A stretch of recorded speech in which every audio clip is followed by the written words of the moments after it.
Hello friends, बहुत बहुत स्वागत है आप सभी का मेरे यूट्यूब चैनल में बने रहने के लिए। तो फ्रेंड्स, आज की इस वीडियो में आपको बताने वाला हूं NCERT math class 10 exercise number 1.1। तो दोस्तों, यहां पर आपका चैप्टर 1 शुरू होने वाला है और चैप्टर 1 का नाम है वास्तविक संख्या, जिसको इंग्लिश में रियल नंबर कहते हैं। ठीक है, तो आज आपको रियल नंबर मतलब स्टार्ट हो जाएगा और रियल नंबर के स्टार्ट करते ही मैं आपको एक्सरसाइज 1.1 समाप्त कर दूंगा। ठीक है, तो आप लोग इस वीडियो को जरूर देखना पूरा, और उम्मीद भी करता हूँ कि आप लोग इस वीडियो को जरूर पूरा देखो। ठीक है, इसमें कोई भी ऐसी कंसेप्ट नहीं है, लेकिन थोड़ा सा है जो कि मैं क्वेश्चन बताऊंगा उसी में मैं आपको समझा दूंगा। ठीक है, तो यहाँ पर आप लोगों को देखना है कि क्वेश्चन नंबर पहला क्या कहता है। यहाँ पर क्वेश्चन आप पहला पढ़िए। यहाँ पर जो क्वेश्चन नंबर एक्सरसाइज 1.1 का क्वेश्चन फर्स्ट है कि निम्नलिखित संख्याओं का एचसीएफ ज्ञात करने के लिए यूक्लिड विभाजन एल्गोरिथम का प्रयोग कीजिए। तो यहाँ पर पहला 135 और 225, 135 और 225 का एचसीएफ क्या होगा आपको ज्ञात करना है। तो कैसे ज्ञात करेंगे मैं आपको बता रहा हूँ। तो यहाँ पर आप लोग गौर से देखना। क्वेश्चन नंबर फर्स्ट का क्या है, क्वेश्चन नंबर फर्स्ट का 1 है 135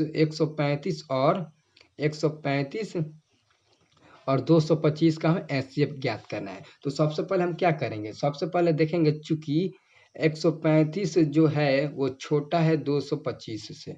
किससे? 225 से छोटा है। तो 135 225 से छोटा है, तो 135 लेस देन 225 हो जाएगा। 135 लेस देन 225 हो जाएगा। अब यहाँ पर देखिए, जब ये हो गया तब तो आपको क्या करना है, यहाँ पर लिखिएगा। इसलिए यहाँ पर यूक्लिड विभाजन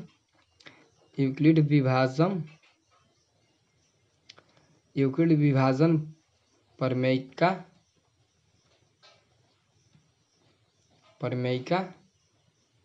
के प्रयोग से अब इतना जरूर लिखना, यूक्लिड विभाजन प्रमेयिका के प्रयोग से आप इतना जरूर लिख लेना। ठीक है, और इसके बाद लिखना इसलिए ए बराबर बी क्यू प्लस आर। यही तो यूक्लिड विभाजन प्रमेयिका कहता है, ए बराबर बी क्यू प्लस आर। तो ए बराबर ये बड़ा वाला हो जाएगा और बी क्यू प्लस आर में अभी बता रहा हूँ। ठीक है, तो यहाँ पर सबसे पहले आपको क्या करना है, गौर से समझिएगा। सबसे पहले तो आपको यहाँ पर करना है कि सबसे इसमें बड़ा कौन है, सबसे बड़ा 225 है।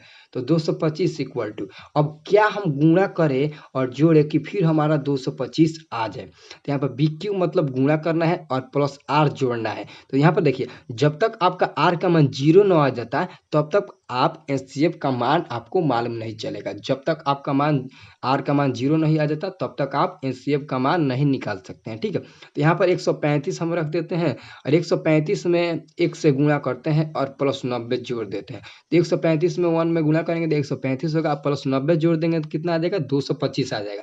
मान लेते हैं कि 135 में 2 से गुणा करते हैं तो ये 270 आता है, लेकिन ये तो 270 नहीं है, इसलिए 1 से गुणा किए और 90 जोड़ दिए।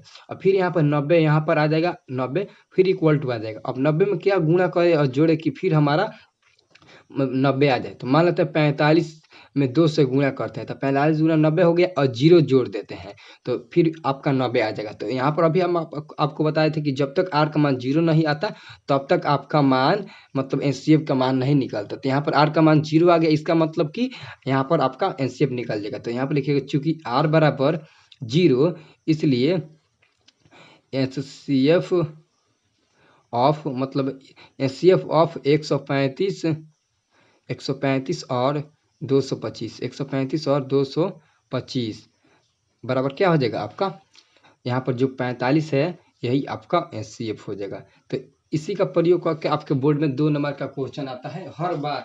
यही क्वेश्चन ज्यादा तौर पर आता है हर बार, इसमें का 2 क्वेश्चन आता है यूक्लिड विभाजन एल्गोरिथम का प्रयोग करके एचसीएफ ज्ञात करना। ठीक है, तो ऐसे ही और 2 क्वेश्चन है, आप लोग जरूर बना लेना। ठीक है, और इसमें 2 क्वेश्चन है। ठीक है, तो चलिए अब क्वेश्चन नंबर 2 आपको मैं बताता हूँ। ठीक है, तो यहाँ पर क्वेश्चन नंबर 2 देखिए, क्वेश्चन नंबर 2 सबसे पहले आप क्वेश्चन नंबर 2 पढ़िए। ठीक है, यहाँ पर क्वेश्चन नंबर 2 पढ़िए। क्वेश्चन नंबर 2 यहाँ पर कहता है कि दर्शाइए कि कोई भी धनात्मक विषम पूर्णांक 6 + 1 या 6 + 3 या 6 + 5 के रूप में होता है जहाँ q कोई पूर्णांक है, तो आपको कैसे बनाना है मैं अभी आपको बता रहा हूँ। ठीक है, तो आपको कैसे बनाना है। ठीक है, तो यहाँ पर आप लोग सबसे लिखिएगा, माना कि यहाँ पर आपको क्या लिखना है, यहाँ पर देखिएगा, यहाँ पर आप गौर से देखिएगा, यहाँ पर माना कि 2 नंबर है, माना कि ए और p एक धनात्मक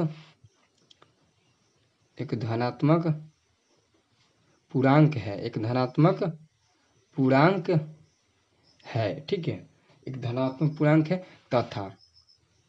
तथा b बराबर, आपका b बराबर क्या हो जाएगा, यहाँ पर 6 प्लस 5 तक था, 6 प्लस 5 तक था, तो आपका क्या हो जाएगा यहाँ पर b बराबर, तो यहाँ पर आपका b बराबर हो जाएगा 6।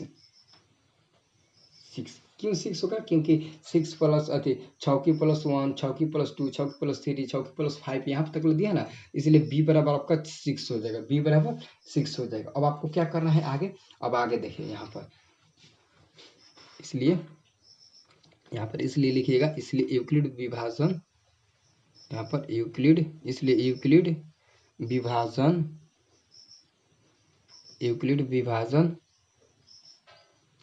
परिमेयिका से यूक्लिड विभाजन परिमेयिका से, आपका ये तो हो गया यूक्लिड विभाजन परिमेयिका से। अब आगे क्या करना है, आगे यहाँ पर आपको पता होगा a बराबर बी क्यू प्लस आर होता है, जहाँ 0 less than equal to R less than B, तो यहाँ पर a बराबर क्या हो जाएगा, b का मान क्या है 6 है, तो 6 क्यू हो जाएगा प्लस आर ही हो जाएगा। फिर यहाँ पर जहाँ लिखिएगा, जहाँ 0 less than equal to R और less than equal to B का मान कितना है 6, तो ये 6 हो जाएगा, ठीक है, तो ऐसा हो गया। अब यहाँ पर अर्थात लिखना, अर्थात आर का मान कितना हो जाएगा, आर बराबर 0 हो जाएगा, 1 2 3 4, आप 4 तक रहने दीजिए, 4 या 5 ले लीजिए, 5 तक है तो 5 तक आप कितना भी ले सकते हैं, कोई बात नहीं है। अब यहाँ पर संख्या आपका क्या हो जाएगा, तो यहाँ पर आपका संख्या क्या हो जाएगा, यहाँ पर लिखिएगा संख्याएं, यहाँ पर संख्याएं, तो संख्याएं आपका क्या हो जाएगा a बराबर, तो a बराबर सबसे पहले 0 रखिए r के जगह पर, तो ये हो जाएगा आपका 6, क्योंकि 6 यहाँ पर a बराबर क्या हो जाएगा, b का मान 6 है और q का मान क्या है, तो q का मान नहीं पता है, प्लस r का मान यहाँ पर 0 रखिए तो 0 हो जाएगा, ये क्या हो जाएगा 6q, ठीक है, ये 6q हो जाएगा। फिर a बराबर 6q, r का मान 1 रखिए, फिर a बराबर 6q, r का मान 2 रखिए, ठीक है, फिर a बराबर 6q, r का मान 3 रखिए, फिर a बराबर 6q प्लस r का मान 4 रखिए, फिर a बराबर 6q, r का मान 5 रखिए, तो 5 तक रहने दीजिए, ठीक है। तो अब यहाँ पर ये क्या हो जाएगा, 6q क्या है, इवन नंबर है, इवन, यहाँ पर इसे इवन कर दीजिए, इवन नंबर, क्योंकि ये इवन नंबर है 6q, और ये क्या है, ये ऑड हो जाएगा, ये ऑड नंबर हो जाएगा, ठीक है, और ये क्या हो जाएगा, ये भी इवन हो जाएगा, ये भी इवन नंबर हो जाएगा, ठीक है, और ये क्या हो जाएगा आपका ऑड हो जाएगा, ऑड नंबर। आप ऐसे ब्रैकेट में लिख दीजिएगा, ये इवन हो जाएगा, इवन नंबर, और ये आपका ऑड हो जाएगा, ऑड नंबर, ठीक है। तो ये तो हो गया आपका ये तो हो गया। अब आगे क्या लिखना है मैं आपको बता रहा हूँ, तो आगे यहाँ पर गौर से आप देखिएगा, आपको यहाँ पर गौर से देखना होगा, यहाँ पर लिखिएगा चूंकि ए एक धनात्मक क्वेश्चन में दिया है, चूंकि ए एक क्वेश्चन में ही दे दिया है, चूंकि ए एक धनात्मक विषम पूर्णांक है, धनात्मक विषम पूर्णांक है, विषम पूर्णांक है, तो इसलिए क्या हो जाएगा आपका 6q या 6q प्लस 2 या 6q plus 4 6q plus 4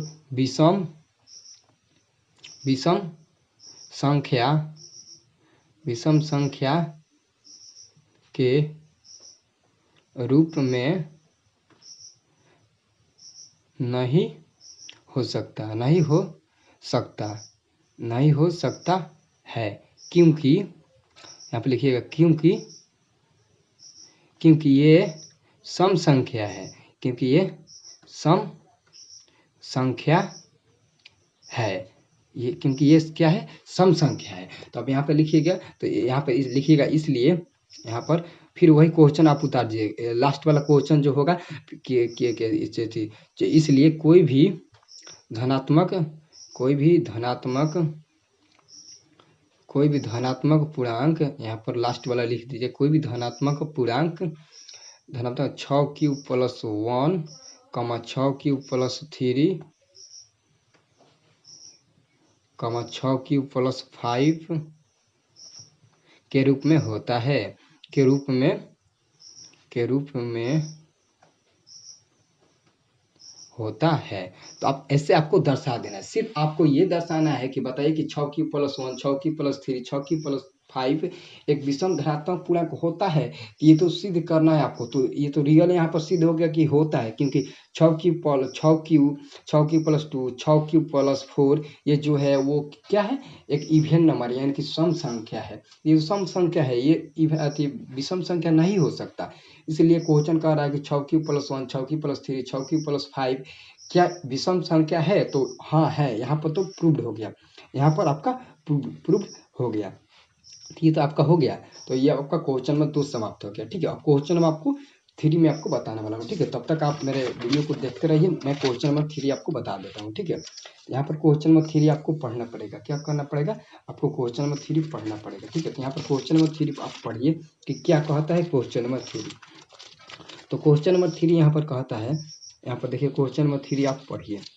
question number 3 कहता है किसी परेड में 616 सदस्यों वाली एक सेना यानी कि आर्मी की टुकड़ों को 32 सदस्यों वाले एक आर्मी बैंड के पीछे मार्च करना है। दोनों समूहों को समान संख्या वाले स्तंभों में मार्च करना है। उन स्तंभों की अधिकतम संख्या क्या है जिसमें वे मार्च कर सकते हैं, तो आपको क्या करना है, 32 और 616 का एचसीएफ ज्ञात करना है। 32 और 616 का एचसीएफ ज्ञात करना है कि उसका आखिर में एचसीएफ होगा कितना, उसका एचसीएफ कितना होगा ये आपको ज्ञात करना है। तो दोस्तों ये तो आप लोग बना ही लोगे क्वेश्चन नंबर 3, और क्वेश्चन नंबर 3 नहीं बनाते हो तो क्वेश्चन नंबर आपसे एक भी नहीं बनेगा। कैसा नहीं बनेगा मैं आपको अभी बता रहा हूँ। ठीक है, आप लोग वीडियो को देखते रहिए।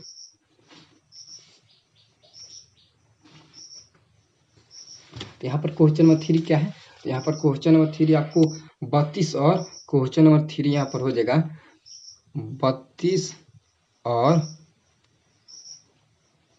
616 का आपका एचसीएफ ज्ञात करना है। तो जैसे क्वेश्चन नंबर 1 का मैं पहला बताया वैसे ही ये भी ज्ञात करना है, और जो भी एचसीएफ आएगा वही आपका आंसर हो जाएगा। तो यहाँ पर जो भी आंसर मिलेगा वही आपका स्तंभों की अधिकतम संख्या हो जाएगा। जो भी आपका एचसीएफ मिलेगा, यहाँ पर एचसीएफ ज्ञात करना, एचसीएफ ज्ञात यहाँ पर लिख दे, एचसीएफ ज्ञात करना है, एचसीएफ ज्ञात करना है। ठीक है, और जो भी आंसर मिलेगा वही आपका स्तंभों की अधिकतम संख्या हो जाएगा। ठीक है, और क्वेश्चन नंबर 4 देखिए, क्वेश्चन नंबर 4 भी काफी इंपॉर्टेंट क्वेश्चन है जो कि आप बना सकते हो। ठीक है, जो कि आप बना सकते हो। ठीक है, क्वेश्चन नंबर 3 में आपको बता दूंगा। ठीक है, यहाँ पर देखिए क्वेश्चन नंबर 3 क्या कहता है, नहीं दोस्तों, क्वेश्चन नंबर 4 आप देखिए। क्वेश्चन नंबर यहाँ पर 4 कहता है कि यूक्लिड विभाजन प्रमेय का प्रयोग करके दर्शाइए कि किसी धनात्मक पूर्णांक का वर्ग किसी पूर्णांक m के लिए 3m या 3m+1 के रूप में होता है। 3m+1 के रूप में होता है, ये आपको सिद्ध करना है क्या होता है। तो दोस्तों कैसे आपको सिद्ध करना है मैं आपको अभी बता रहा हूँ। ठीक है, तो आपको सबसे पहले यहाँ पर क्वेश्चन नंबर 4 हो जाएगा, ये क्या हो जाएगा, क्वेश्चन नंबर 4 हो जाएगा, और क्वेश्चन नंबर 4 हो जाएगा। अब यहाँ पर आगे देखिए, अब आगे देखिए क्वेश्चन नंबर ये तो 4 हो गया। अब आगे देखिए,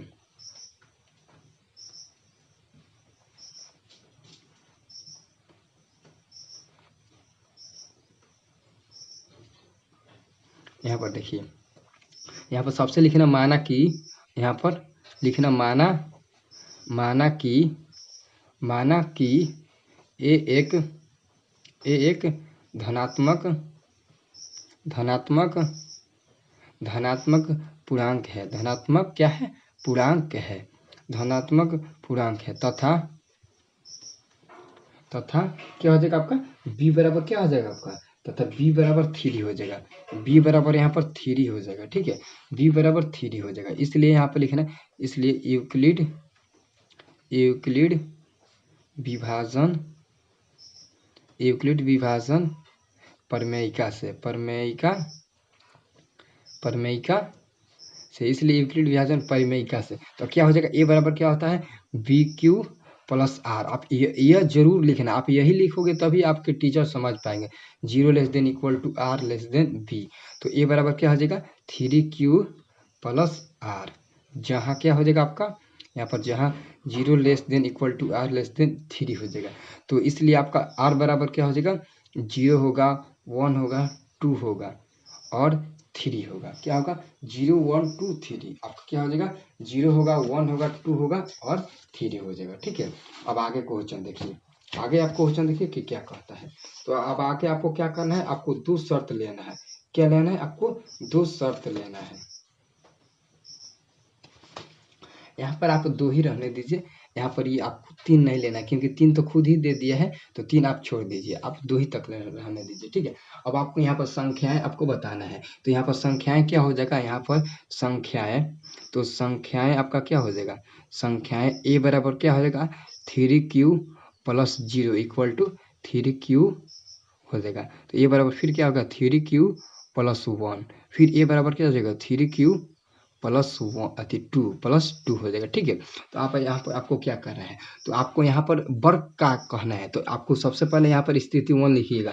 यहाँ पर स्थिति 1, स्थिति 1 क्या कहता है, आप देखिए स्थिति फर्स्ट, स्थिति फर्स्ट में क्या आपको करना पड़ेगा, स्थिति फर्स्ट ए बराबर क्या है 3q, तो 3q आपका ये हो जाएगा 3q, तो आपका वर्ग कह रहा है, मैंने वर्ग कह रहा है, यानी कि इसका भी स्क्वायर होगा तो इसका भी स्क्वायर होगा, तो ये ए स्क्वायर हो जाएगा और ये 9q स्क्वायर हो जाएगा, 9q स्क्वायर हो जाएगा। ठीक है, क्या हो जाएगा आपका 9q स्क्वायर। तब आपको क्या करना है, एक ए स्क्वायर बराबर 3 × 3q स्क्वायर, आप ऐसे कर सकते हो ना, ए स्क्वायर बराबर 3 × 3q स्क्वायर।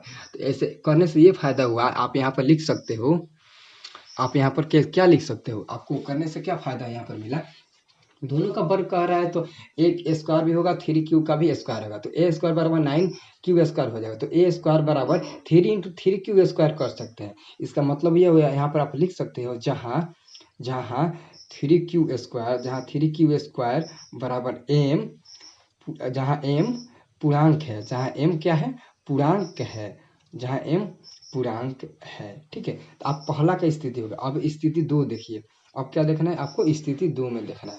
तो स्थिति 2 आपका क्या हो जाएगा, यहाँ पर स्थिति 2 देखिए, स्थिति दूसरा था, तो ए स्क्वायर ये हो जाएगा। ठीक है, और बराबर 3q प्लस 1 हो जाएगा, 3q प्लस 1 का स्क्वायर हो जाएगा, तो 3q प्लस 1 का स्क्वायर हो जाएगा। ठीक है, अब यहाँ पर देखिए, तो ए स्क्वायर बराबर हो जाएगा 3 तरीका 9q square plus 1 plus 6q हो जाएगा। ठीक है, 6q हो जाएगा। ठीक है, तो ये ए स्क्वायर बराबर आप यहाँ पर क्या लिख सकते हैं, आप यहाँ पर क्या कॉमन ले सकते हैं, आप बताइए हमें, क्या आप कॉमन लिख सकते हैं।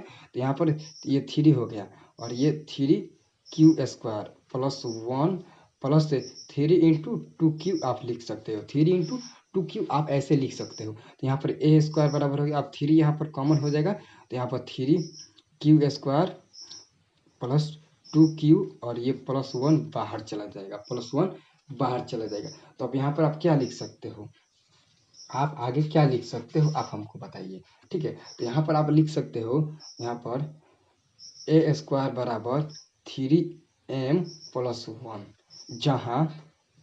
जहाँ 3q square plus 2q, 3q square plus 2q बराबर m पूर्णांक है, जहाँ m पूर्णांक है, तो ये m पूर्णांक हो जाएगा। ठीक है, अब यहाँ पर स्थिति 3 आपको देखना है, स्थिति 3 आपको वैसे ही देखना है जैसे कि अभी मैं आपको देखा था। ठीक है, तो स्थिति 3 में आप देखिए, तो यहाँ पर स्थिति आपका 3 हो जाएगा, ये स्थिति 3, स्थिति 3 क्या कहता है, ए स्क्वायर बराबर 3q प्लस 2 का दी होल स्क्वायर, तो ये ए स्क्वायर बराबर हो जाएगा, ये आपका ए स्क्वायर यानी कि 9q स्क्वायर, तो 3 × 3q स्क्वायर कर सकते हैं, प्लस ये 4 कर सकते हैं और ये प्लस 2ab, तो 2a 3q plus into B हो गया।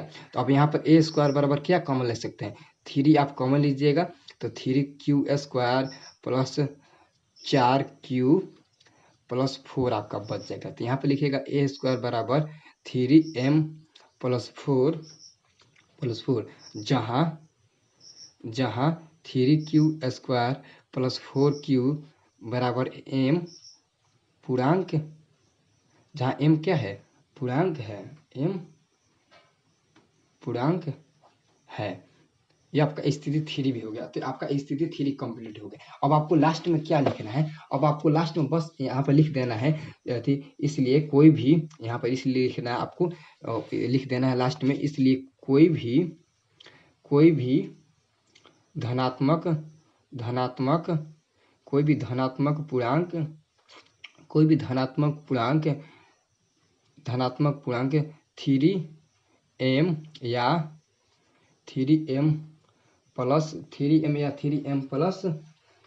3m या 3m प्लस 1 के कोई भी धनात्मक पूर्णांक का वर्ग, यहाँ पर का वर्ग 3m या 3m प्लस 1 के रूप में होता है।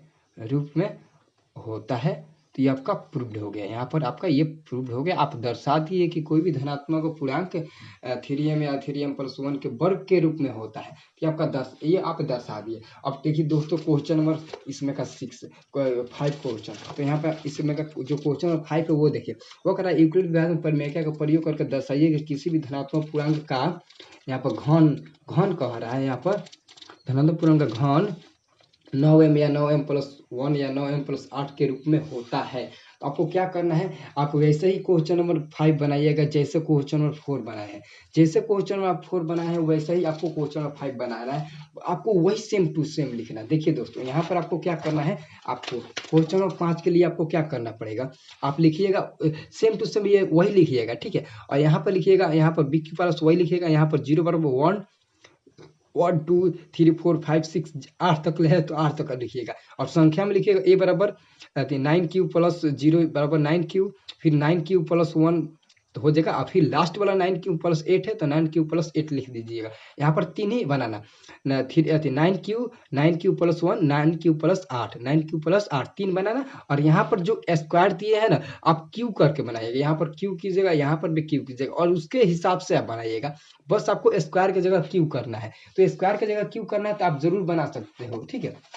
स्क्वायर की जगह क्यू करना है तो आप तो इसे जरूर बना सकते हो, आपको कोई दिक्कत नहीं होगा बनाने में। क्वेश्चन नंबर 5 आप वही लिखिएगा, माना कि यहाँ पर लिखिएगा, माना कि ए एक धनात्मक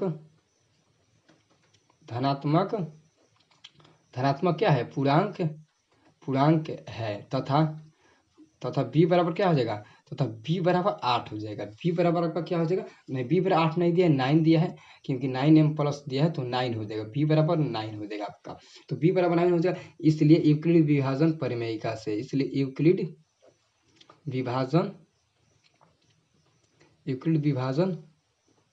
परिमेयिका से, तो a बराबर क्या हो जाएगा, bq प्लस r, जहाँ 0 less than equal to r less than b हो जाएगा। तो ये बराबर आपका क्या हो जाएगा, b का मान 9q प्लस r, जहाँ क्या हो जाएगा, जहाँ 0 less than equal to r less than equal to 9 हो जाएगा, ठीक है।